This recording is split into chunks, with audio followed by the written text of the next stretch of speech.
नमस्कार दोस्तों, स्वागत है आप लोगों का एनपी क्लासेस में इंडिया चाइना रिलेशंस के ऊपर। फर्स्ट लेक्चर में हम लोगों ने देखा था कि चाइना की जो पहली पॉलिटिकल पार्टी थी केएमटी, सेकंड में देखा था सीपीसी जो आज तक सत्ता में है, शी जिनपिंग उसी से हैं। उसके बाद में तीसरे पे हम लोगों ने देखा था माओ, क्योंकि माओ को पढ़ना बहुत ज़रूरी है अगर हमें इंडिया चाइना रिलेशनशिप को समझना है कि एक डिक्टेटर के साथ में एक डेमोक्रेसी किस तरीके से वर्क कर सकती थी। इस चीज़ को हमें समझना बहुत ज़रूरी है। इसके बाद में हम लोगों ने देखा था कि इनिशियल स्टेजेस में नेहरू से तिब्बत और यूएन की गलतियां हुई और पंचशील योजना पे जो हम लोगों ने साइन किया वो बिल्कुल वाहियात था, किसी काम का नहीं निकला हमारे। अब हमें देखना होगा इंडिया चाइना वॉर को पढ़ने से पहले कि चाइना ने जब सारे एग्रीमेंट्स तोड़े तो उसने कुछ एक एरिया के ऊपर अपनी सत्ता बताने की कोशिश की।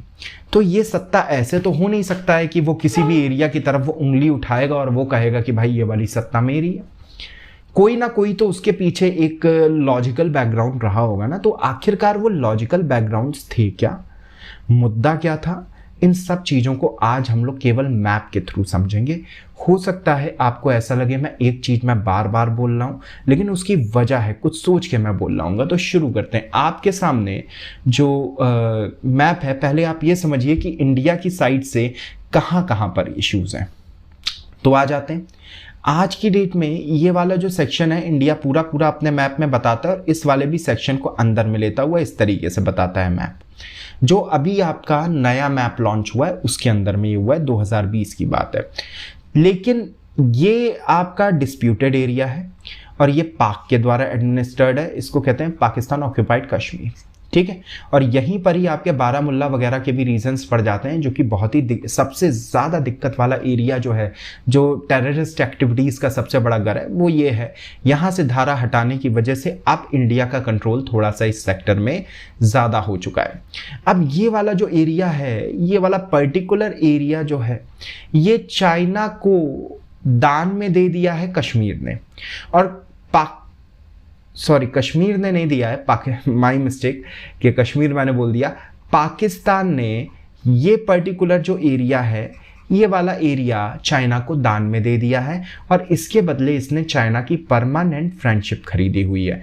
चाइना को भी ये तरह तरह की ये अपने मिलिट्री बेसिस बनाने को अलाउ करता है।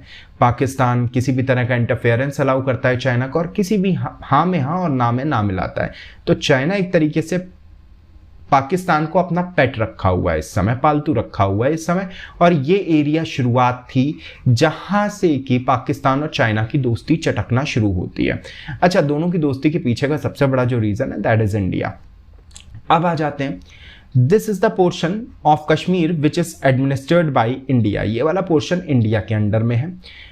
अब यहां पे इस पर्टिकुलर पोर्शन पे चाइना अपना हक जमाता है।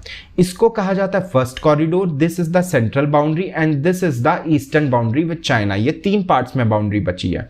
तो है क्या कि ये वाला जो पार्ट है, अब मैं यहां पे मैं पेन में चेंज कर रहा हूं, मैं ब्लू कलर के पेन का मैं इस्तेमाल करूंगा। ये वाला जो सेक्टर है इस पे चाइना अपना मानता है। ये वाला जो सेक्टर है इधर भी चाइना अपना रूल मानता है। इस पे चाइना क्यों रूल मानता है, इसके पीछे भी बड़ी कहानी है। यहां पे ये आपका ये है ट्राई जंक्शन।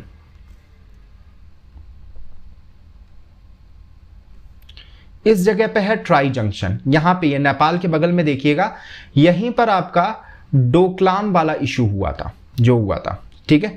तो डोकलाम इशू जो हुआ था वो यहीं पे हुआ था। और ये डोकलाम की जो लोकेशन हो जाती है स्ट्रेटेजिक पॉइंट ऑफ व्यू से क्या होता है, this sector is known as chicken's neck. Chicken's neck, ये जो छोटा सा ये जो सेक्टर देख रहे हैं, चाइना ने अगर इस पे अगर कब्जा कर लिया तो ये पूरे नॉर्थ ईस्ट इंडिया को बाकी के इंडिया से हटा देगा। रेस्ट ऑफ द इंडिया से ये वाला सेवन सिस्टर्स का पोर्शन हटा देगा। अब चाइना इस पोर्शन में क्यों इंटरेस्टेड है, क्योंकि अरुणाचल के अंदर अभी तो एक अंडरस्टैंडिंग है इंडिया और चाइना के बीच में कि हमें माइनिंग नहीं करनी है। लेकिन अगर माइनिंग अगर होती है तो अरुणाचल का ये जो पर्टिकुलर ये वाला जो एरिया है, आप अगर ज्योग्राफी अगर आप पढ़ रहे हो, टेक्टोनिक प्लेट्स के बारे में अगर आपको आइडिया है तो 100% पता है कि यहाँ से बहुत ज़्यादा नेचुरल रिसोर्सेस निकलेंगे। हालांकि चाइना ने इधर में खुदाई करने की कोशिश की थी, लेकिन उसको इंडिया ने रोक दिया, क्योंकि इस समय इंडिया बहुत ज़्यादा फ्रंट फुट पे खेल रहा है। पीछे का अगर हम लोग देखें तो काफ़ी ज़्यादा दिक्कत का विषय। तो ये चिकन स्नैक का जो एरिया है ये है डोकलाम। तो अभी हम समझ गए कि अक्साई चिन यहाँ पे है, सॉरी अक्साई चिन ये वाला पोर्शन है। इसके बाद में ये वाला हो गया आपका उसी के नीचे, this is Doklam and this is Arunachal. तो ये 3 सेक्टर में ये वाला हमारा बटा हुआ है पूरा का पूरा, जो टेरिटोरियल डिस्प्यूट है। अब इस डिस्प्यूट को आगे ले जाते हैं। ये जो डिस्प्यूट है ये हमारा 2 भागों में बटा हुआ है। पहले भाग को कहेंगे हम लोग LAC और दूसरे भाग को हम लोग कहेंगे मैकमोहन। जो बीच का जो सेक्टर है दैट इज डोकलाम।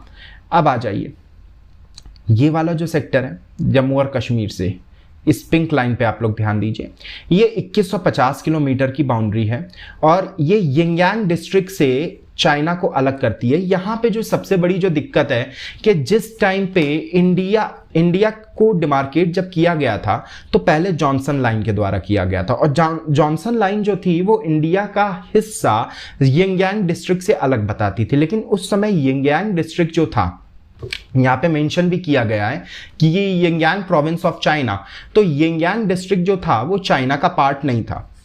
चाइना का पार्ट वो बाद में बनाए, और जब वो चाइना का पार्ट बनाए तो चाइना ने जॉनसन लाइन को मानने से मना कर दिया। अभी मैं आपको एक एक करके मैं बताता जाऊंगा। ये मिडिल वाला पोर्शन है, ये 625 है। यहाँ पे बहुत ज़्यादा इशू नहीं है सिवाय इधर वाले छोटे से हिस्से के।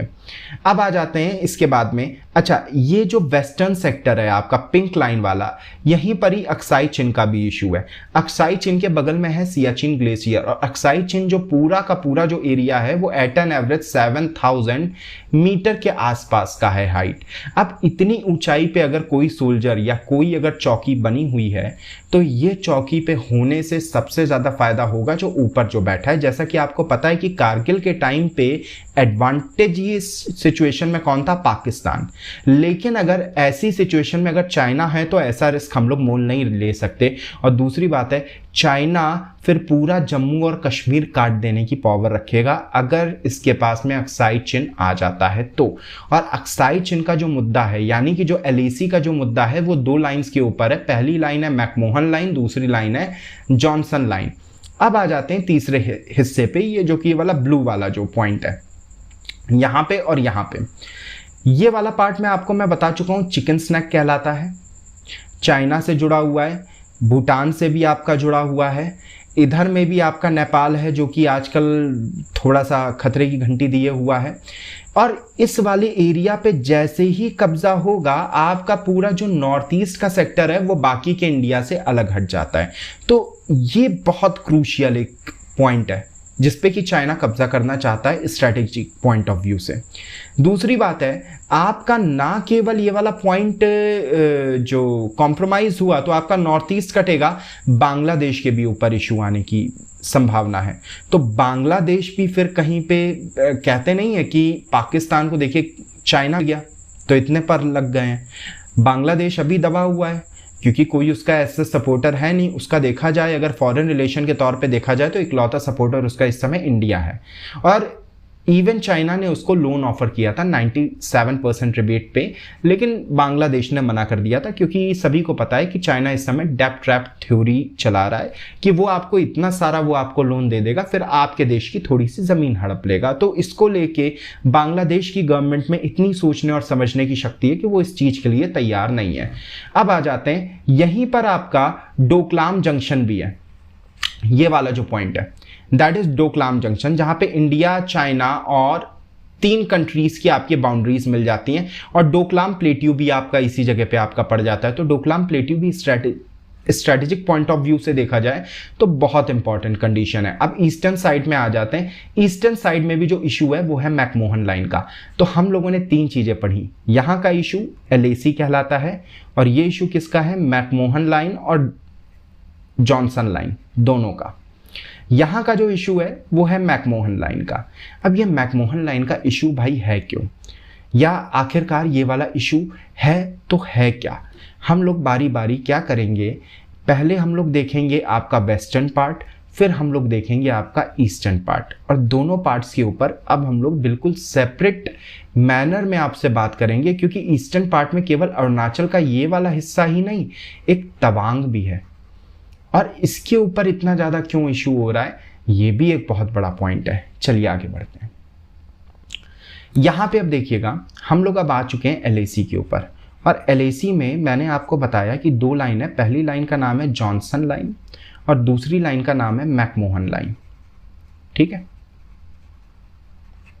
चलिए, अब ये जो जॉनसन लाइन है ये 1865 में खींची जाती है, और मैकमोहन लाइन जो है वो 1899 में आपकी ड्रॉ की जाती है।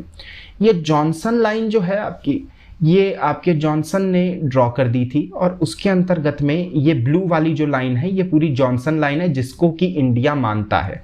इंडिया इस लाइन को एक्सेप्ट करता है, ठीक है। अब इस लाइन को एक्सेप्ट जब किया तो जॉनसन लाइन जब बनी थी तो वो तब बनी थी जब यिंगयांग डिस्ट्रिक्ट को इंडिया से डिमार्केट किया था ब्रिटिशर्स ने। लेकिन उस टाइम पे चाइना भी एज अ कंट्री कुछ एग्जिस्ट नहीं करता था, सब अलग अलग आपके प्रोविंसेस थे। तो चाइना ने अभी लेटेस्ट में ये कहा कि एक सॉवरेन नेशन दूसरे सॉवरेन नेशन के साथ में अपनी मिल के बाउंड्री डिसाइड करेगा, ना कि हिस्टोरिकल बेसिस पे जो बाउंड्रीज बनाई गई हैं उन बाउंड्रीज को हम लोग एक्सेप्ट करेंगे। बहुत सही, सुनने में बिल्कुल सही लगता है, लेकिन यहाँ पे क्या है कि तुरंत फिर ये कहता है कि हम मानेंगे ये जो मैकडॉनल्ड जो लाइन जो गई है। अब मैकडॉनल्ड लाइन अगर दे दी, और आपको पता है कि चाइना कैसा है, एक्सपेंशनिस्ट। एक्सपेंशनिस्ट का मतलब जो अपनी टेरिटोरी को बढ़ाना चाहता है। आपको कैसे पता वो अपनी टेरिटोरी बढ़ाना चाहता है? तिब्बत का एरिया रहने में बहुत सही नहीं है, जबरदस्ती टेरिटोरी बढ़ानी है। ताइवान ऑटोनॉमस आप KMT के टाइम पे दे चुके थे, जबरदस्ती टेरिटोरी बनानी है। हांगकांग ब्रिटिशर कह के गए थे कि 2048 या 2049 तक में आप किसी भी तरीके से वहाँ पे एडमिनिस्ट्रेटिव रिफॉर्म्स नहीं शुरू कर सकते हो। वहाँ के लोग आज की डेट में आपको मना कर रहे हैं, लेकिन फिर भी आप इलीगल तरीके से उसको अपनी टेरिटोरी में या फिर उसके ऊपर अपना एक्सपेंशन करना चाहते हो।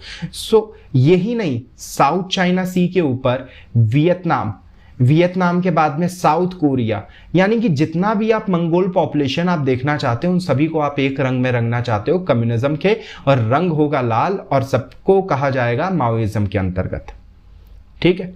तो ये बहुत बड़ा एक ये इशू है। अब इसके चलते इंडिया का अरुणाचल का हिस्सा भी आ जाता है। पूरा का पूरा मैं बिल्कुल क्लियर बताऊं, अगर आप देखो कि ये चिकन नेक के ऊपर ये हमला कर रहे हैं, अरुणाचल के ऊपर हमला कर रहे हैं, तो ये पूरा ये नॉर्थ ईस्ट ये ले जाना चाहते हैं। ये बस केवल लोग बोलने में अभी कतरा रहे हैं, और लोग इसको लिखते नहीं हैं, जिसको कि मैं सोचने और समझने की उनकी मतलब कहते नहीं है, कभी कभी सच बोलने में भी जबान जो है ना थोड़ी सी रुकने लगती है। तो ये ऐसी सी सिचुएशन है हमारे सामने। Now come to the point. ये जो जॉनसन थ्योरी थी ये यिंगयांग प्रोविंस से अलग किया गया था। चाइना इसको मानने से मना कर देता है। चाइना कहता है कि 2 सॉवरेन स्टेट अपने साथ में मिलके डील करेंगे पूरी की पूरी, ठीक है। चलिए, सॉवरेन स्टेट की बात है। अब इसके बाद में चाइना लेकिन क्या करता है 1965 पे, अभी मैं वॉर के बारे में मैं नहीं बता रहा हूं, चाइना इधर से एंटर करता है और ये आ जाता है पूरा एंटर करता हुआ यहां से लेके यहां तक पे, ठीक है, पूरा यहां तक आ जाता है। यहां पे आने के बाद में जब खत्म होती है वॉर तो ये 20 किलोमीटर पीछे चला जाता है। अब इस पूरे एरिया को आप क्या कीजिए, फिंगर्स में बांट दीजिए, और फिंगर पे देखिए यहां पे ये बांटा गया है। फिंगर नंबर 1, अब मैं येलो ले लेता हूं colour, finger number 1, finger number 2, finger number 3, finger number 4, finger number 5, 6, 7, 8 fingers में आप बांट दीजिए।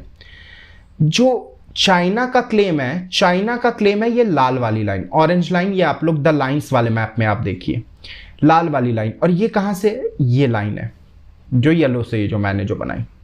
फिंगर नंबर 4, इंडिया का जो क्लेम है उसका कहना है कि मुझे कम से कम मुझे यहां तक की मुझे लोकेशन मुझे चाहिए, मुद्दा अभी भी यहां पे है लेकिन यहां तक की मुझे चाहिए ही चाहिए। सियाचिन ग्लेशियर इस तरफ में है, दौलत बेग ओल्डी रोड है वो श्योक रिवर के बिल्कुल पैरेलल में बना दी गई है।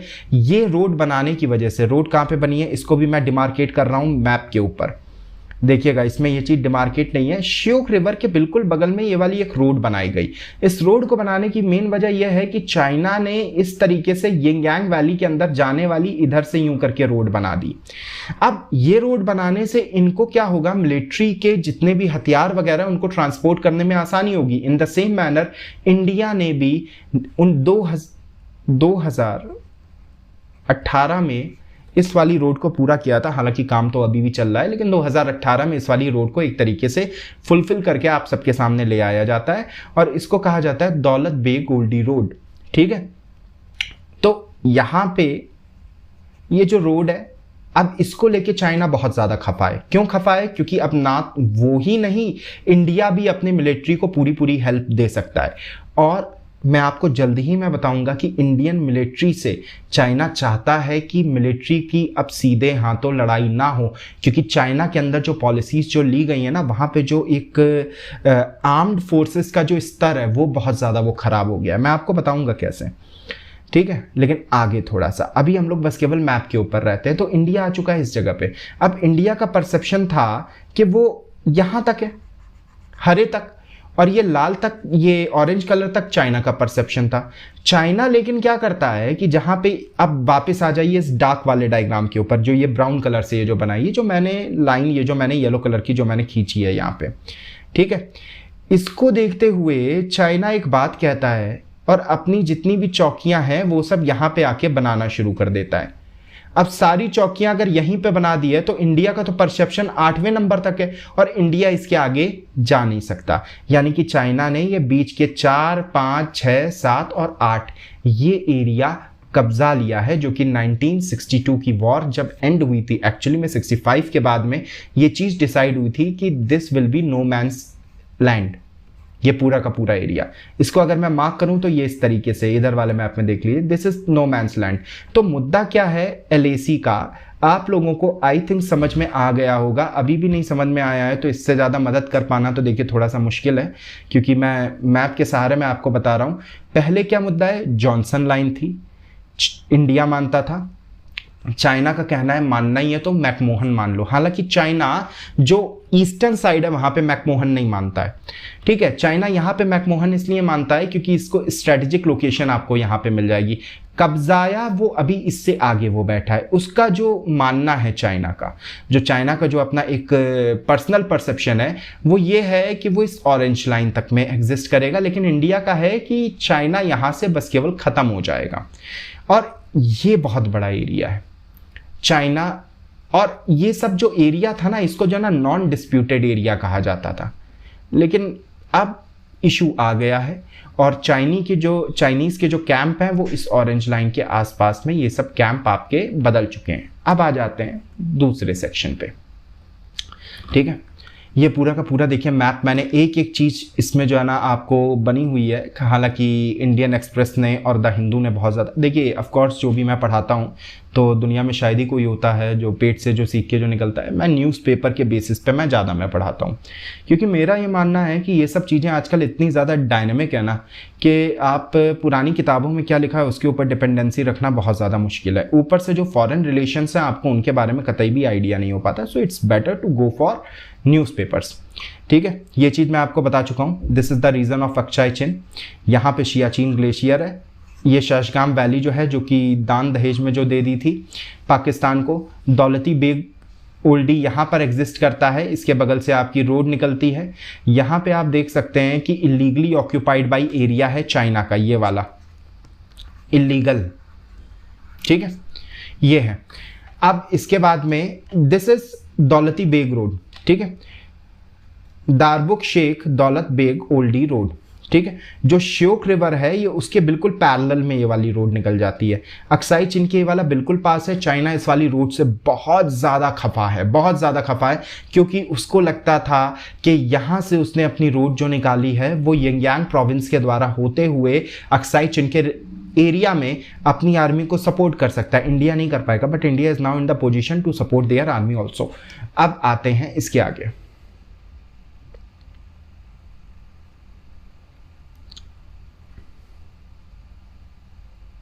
सॉरी,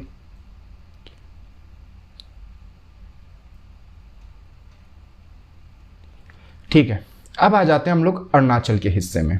ठीक है, बाकी सब अब आप लोग भूल जाएंगे और अरुणाचल का जो हिस्सा है केवल उसके ऊपर आ जाओ। यह है अरुणाचल का हिस्सा, और आपको इसी वाले हिस्से में पता है, यहाँ पर मैंने मार्क किया हुआ है, यहाँ से ही चाहिए तो देख लीजिए कि ये जो हिस्सा है इसको कहता है चाइना कि ये हमारा है, और चाइना इस वाले हिस्से को नाम देता है साउथ तिब्बत। वो कहता है तिब्बत तो नेहरू जी मान चुके थे कि हमारा हिस्सा है, तो तिब्बत का जो साउथ एरिया है वो भी हमारा हिस्सा होगा। और तिब्बत का साउथ एरिया ये वाला कैसे हो गया? यहाँ पर एक शहर है जिसका नाम है तवांग। अब ये जो तवांग है ये बहुत ज़्यादा इंपॉर्टेंट एरिया है। ये क्यों इंपॉर्टेंट एरिया है? क्योंकि यहाँ पे बहुत ही ज़्यादा बुद्धिस्ट मॉनेस्ट्री हैं, और यहाँ पे ये बुद्धिस्ट के हिसाब से बहुत ही रिलीजियस सेंटर है। इवन तवांग की जो नेचुरल ब्यूटी है वो भी टूरिज्म के लिए एक बहुत बड़ा हब है। उसके बाद में तवांग जो है, चाइना इसको एक बेटर, क्या कहा जाए इसको, कि लैंड पर्सपेक्टिव से इसको बहुत बेटर देखता है, इसको एक रियल एस्टेट लैंड मान के चलता है। तो चाइना का ये ऑफर आता है कि ऐसा करो, तवांग हमको दे दो, बाकी सब तुम रखो। अब तवांग को दे देने का मतलब पैदा नहीं होता है, क्योंकि अगर तवांग दे दिया तो तिब्बत के साथ में अभी जो एक स्पिरिचुअल कनेक्शन है आपका, तो तिब्बत ये सोचेगा इंडिया भी हमको धीमे धीमे करके बेच रहा है, तो तिब्बत के साथ का वो एक स्पिरिचुअल कनेक्शन टूटता है। इवन इंडिया के अंदर के जो बुद्धिज्म को जो फॉलो करने वाले हैं उनको भी बहुत बड़ा झटका लगेगा, शॉक लगेगा, और अपनी टेरिटोरी इस तरीके से दी नहीं जा सकती है, भले ही चाहे उस पर लड़ाई होती रहे।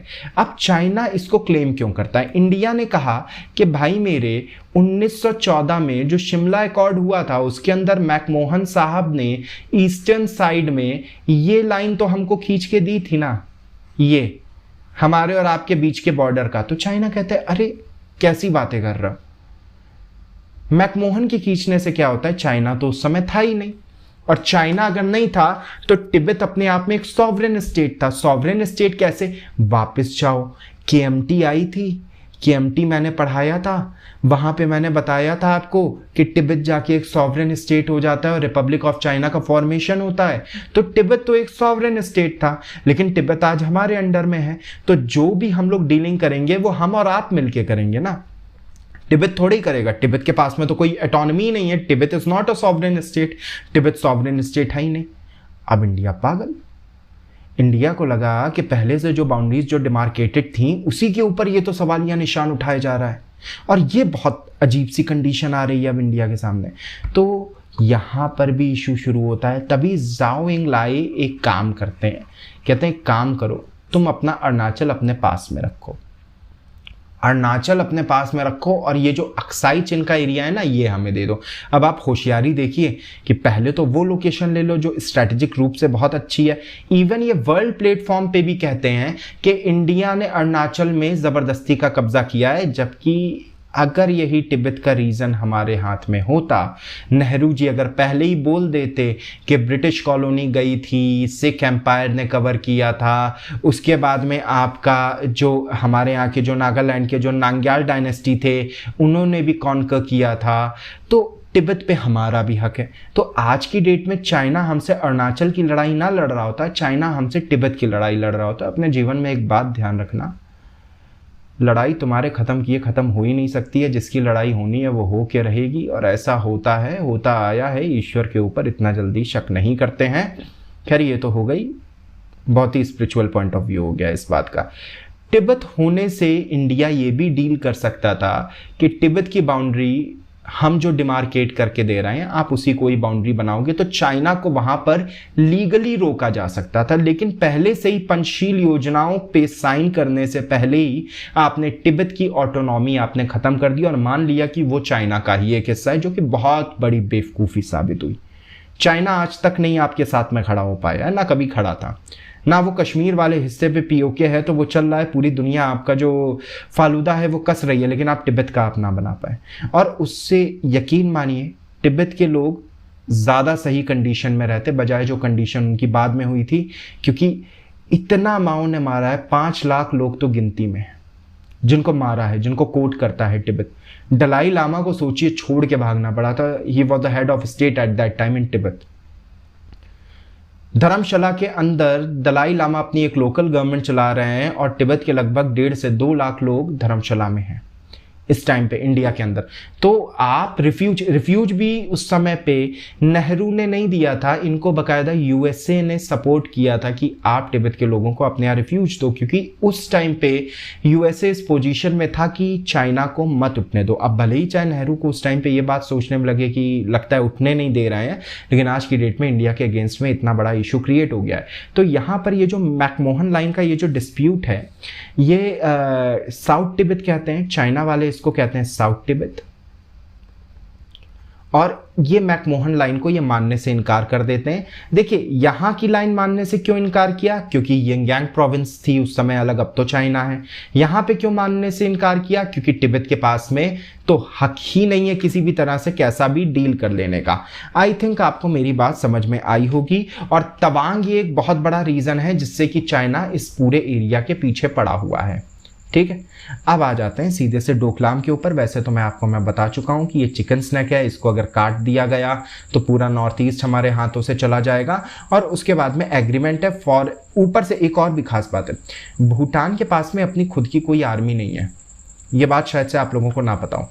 तो इंडिया ने मेमोरेंडम ऑफ अंडरस्टैंडिंग के तहत फॉरेन और जो सिक्योरिटी है भूटान की, वो अपनी जिम्मेदारी ली हुई है। दैट्स वाई डोकलाम का इशू एक तरीके से इंडिया का इशू है, और भूटान कॉम्प्रोमाइज जैसे ही होगा, इंडिया पूरा आपका नॉर्थ ईस्ट कॉम्प्रोमाइज हो जाएगा।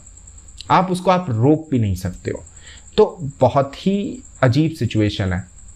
वैसे मैं जल्द ही ये, अब आपका वीडियो जब आप लोग देख लोगे उसके बाद ही में पता चलेगा, आपके जो रिव्यूज़ जो आएंगे उसके आधार पे मैं सोच रहा हूँ कि इंडियन आर्मी और पीएलए दोनों में बेसिकली क्या फ़र्क है ट्रेनिंग वगैरह का, इसके भी ऊपर एक वीडियो बनाया जाए। क्योंकि रिसेंटली बहुत अच्छा आर्टिकल मैंने पढ़ा था, और बाद में जब मैंने सारी पॉलिसीज़ को जाके मैंने टैली किया अलग अलग न्यूज़पेपर से, तो बहुत ही इंटरेस्टिंग सा एक सिनेरियो एक सामने निकल के आता है। But the explanation of that scenario, केवल उसी बात को समझाने में लगभग आपका 20 से 25 मिनट लग जाएगा। आई थिंक आपको अभी तक नक्शा रट चुका होगा इतने एरिया का। ठीक है, आज के लिए इतना ही। Thank you very much.